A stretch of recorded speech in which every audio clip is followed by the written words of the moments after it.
good looking. Hello, baby Gronk. It is an honor to have you named after me. Rob is always saying that his spirit animal is the dinosaur. We think it should be the rhinoceros. You are the Gronk rhinosaurus coming from the Gronkosaurus. The rhinos have big personalities. Got one. Gronkowski makes the catch, tuck it away from the defender. That strength, that speed, sort of the same characteristics we see with the rhinos behind us. I have heard that you are very cuddleful. Baby Gronk, I love you. It's been said, doesn't seem like Gronk ever has a bad day, but on a serious side, nobody grinds like this guy, working himself back into shape after a year off, starting to look like his old dominating self. Gronk, part of the script in the latest episode of Peyton Manning's Detail. On this episode of Detail, we'll take a look at Tampa Bay Bucs quarterback Tom Brady. Play a little game here. Do you think Tom was throwing to Gronk? Do you think he was? Okay. Troy Aikman thought he was, thought it was one of the best throws he made all game. This is unbelievable by Tom Brady. This throw right here, that's as good as it gets. I'm not so sure.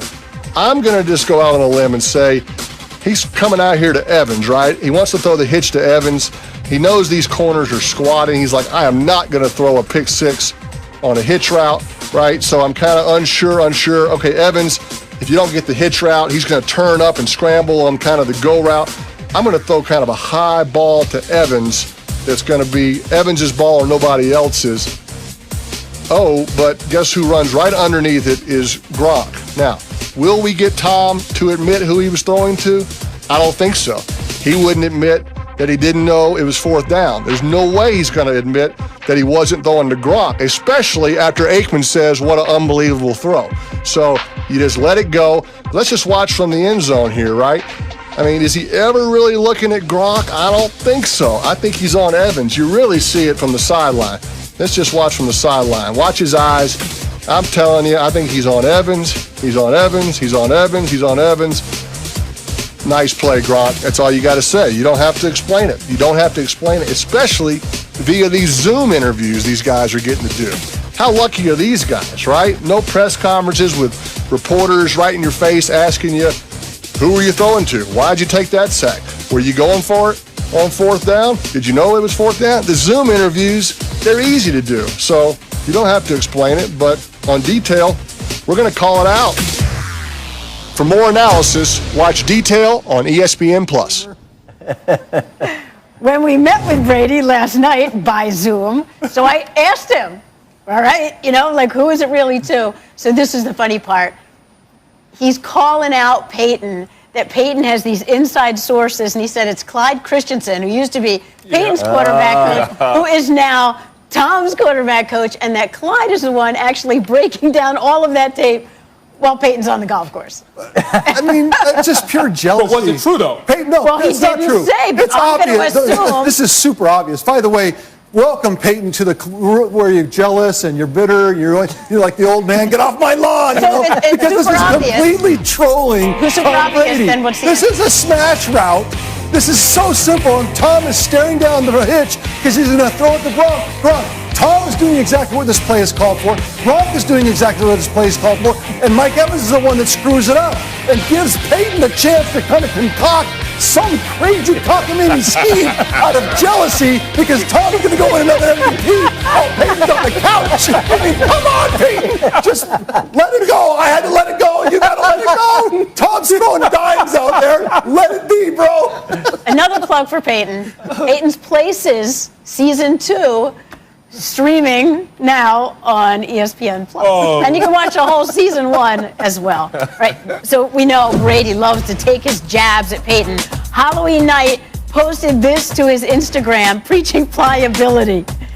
The Brady-Peyton rivalry, maybe a bit more memorable than the one we're going to get to now, but it will not stop us. Our Brian Griese was 2-0 in his career, starting opposite Brady. One of those wins was on October 28, 2001, in Brady's first season starting. He had 4 interceptions and Greasy had 2 touchdowns on the Broncos win. Brian is one of just 4 quarterbacks that Brady has faced multiple times and never beaten in his career. As we say hi to Brian, Steve, and Lewis. Weeks ago, we showed Brian getting the best of Breeze. Now, Brady. Brian, you're welcome. You know, Susie, I wasn't quite as bad as the Tua moment yesterday, but he did throw 4 interceptions, kind of helped me out to get that win. But we have a little bit of something later in the show for Peyton Manning. You got to watch later in the show. Yes, I feel like your playing career gets better the longer you stand here in the booth. You're a better player now. We cannot continue to do this, right? Because next week I'm going to be 0-8 against Rich Gannon or something. So I think everyone with Tampa Bay getting Tom Brady and Rob Gronkowski expected immediate success. And truth be told, it wasn't like that. It was a little rocky to start, right? And they don't play very well in week 1. But now gradually things have come together. But it has taken some time for Brady to take hold here. It has taken some time. He's thrown 15 touchdowns to 1 interception since they've kind of turned this corner. And I think there was a moment in the Chicago Bears game, which could be a turning point for this team. And it wasn't going well. Tom was getting knocked around. Khalil Mack had 2 sacks on him. He got sacked 3 times on the night. They had 11 penalties as a team. And Tom took this to heart. He took this opportunity to send a message to his team. Ryan Jensen getting a personal foul down the field. And when they came off after that moment, Tom Brady gave this team a little sense of the intensity that has made him the best of all time. And when a player that is the best to ever play the game comes off on the sideline like that and sends that message, everybody listens. And there's no question that's the first time this team felt that intensity. And the very next game, the Buccaneers did not commit a single penalty and blew out Aaron Rodgers and the Packers. Now, Lewis, you could make the argument for as well as the Tampa offense is playing right now, defense might be a better unit. Yeah, and it's led by defensive coordinator Todd Bowles, who has this defense absolutely flying and rocking and rolling.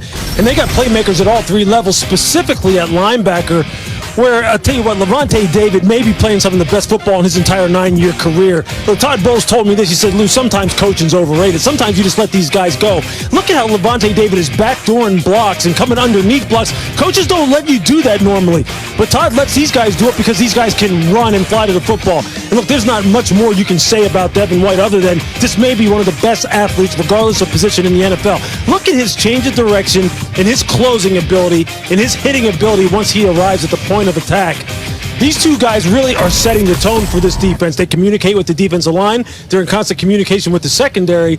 And you will see these 2 guys tonight flying around and making plays because without them, their defense is much different. With them, they're definite Super Bowl contenders. So you're both picking the Giants tonight then, right? Could we mention the other team that's playing in the stadium tonight, right? Good special teams on the other side. Led by, Joe Judge, the head coach, formerly with the New England Patriots. Hey, Susie, Brady has owned this place. He's 8-3 in this building. He was 9-1 across the street. He's been great, especially against the Jets and the Giants. But what building doesn't he own? We'll see you for the opening kick later tonight. As always, Steve, looking forward to it. I'll talk about the other team. The other quarterback tonight, Daniel Jones. It's just his 20th NFL start and continues to go through some growing pains.